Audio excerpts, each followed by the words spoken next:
اولین مرحله طراحی کشیدن خطوطه. ما هر مدلی رو که بخوایم ترسیم کنیم اول نیاز داریم با یک سری خطوط صاف طرح اولیه رو روی کاغذ ترسیم کنیم.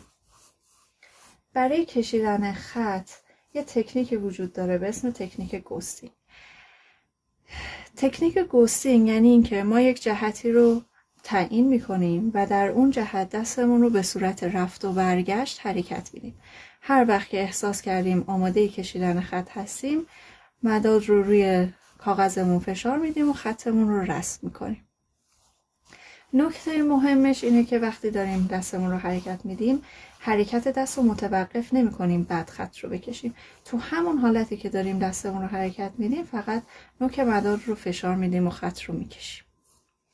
دومین نکته اینه که ما به یک خط بدون نقص نیاز نداریم. یعنی اصلا فکر نکنیم که نیاز یک خطی رو بکشیم که مثل خطی باشه که با خط کش کشیده میشه.